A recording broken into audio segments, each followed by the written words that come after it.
The path before Kratos was clear, but still, the memories came rushing back, as familiar and permanent as the blades chained to his wrists. Memories of what he'd done in the name of Ares. Memories of how he'd become a servant to the god of war. A beast, his humanity robbed and replaced only with the will to murder. No one was safe. Entire armies fell before Kratos and the soldiers who followed him on his unending path of conquest, all in the name of his master. Those who offered resistance of any kind were dealt with quickly. They've built this temple to offer prayers to Athena! This entire village stands as an affront to Lord Ares! Burn this village! Burn it to the ground! Emboldened by the god of war, Kratos' army was ruthless, feared throughout the world for their brutality.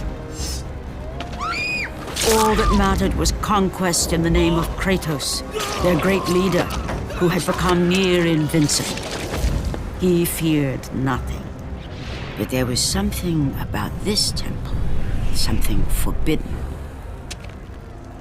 All his instincts told him he should never cross its threshold. Never step inside. Beware, Kratos. The dangers in the temple are greater than you know. But the village oracle's warning fell on deaf ears. His ambition would not be denied. All who opposed him would die.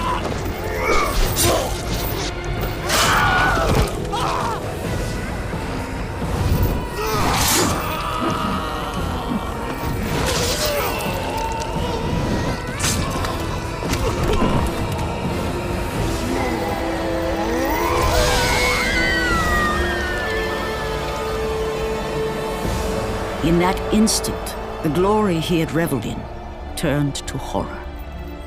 The image of his two final victims would stay with him for all his days. With that act, Kratos knew he could no longer serve his master. He had but one calling now, the death of Ares. He would murder the god of war. Ares, you will die for what you did that night. After 1,000 years, Pandora's box was at last freed of its confines. Kratos had found the means to destroy the god of war. Far away in Athens, Ares knew Kratos had succeeded in his quest. So, little Spartan, you've recovered Zeus's precious box, but you will not live long enough to see it opened. I will see to that. Goodbye, Spartan. You will rot in the depths of Hades for all eternity. As the life began to leave Kratos, his thoughts returned to that fateful night. Even in death, the memories, the visions would not fade. For how could he forget spilling the blood of his own family? A cruel trick orchestrated by the god of war. My wife, my child, how? They were left in Sparta.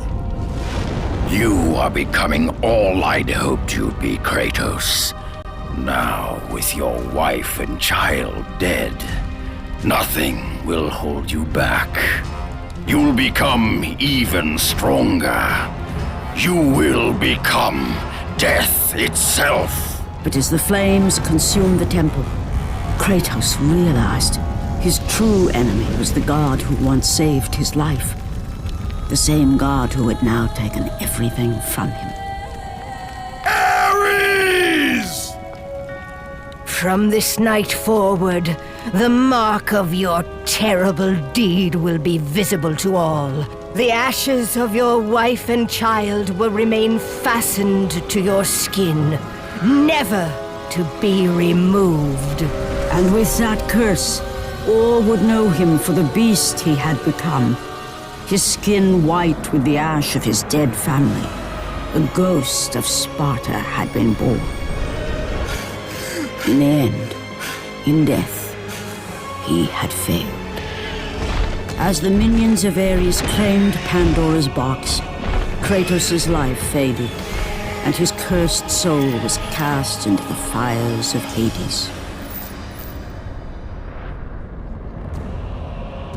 And Kratos fell into the underworld, the river Styx beckoning below, the currents strong enough to carry even the strongest mortal to his eternal resting place. But Kratos had no intention of resting yet. He intended to live, to return to Earth and complete his quest. Let go, fool! You won't drag me down to that cursed river! There is a task left for me above. I will see it completed. You again? Oh.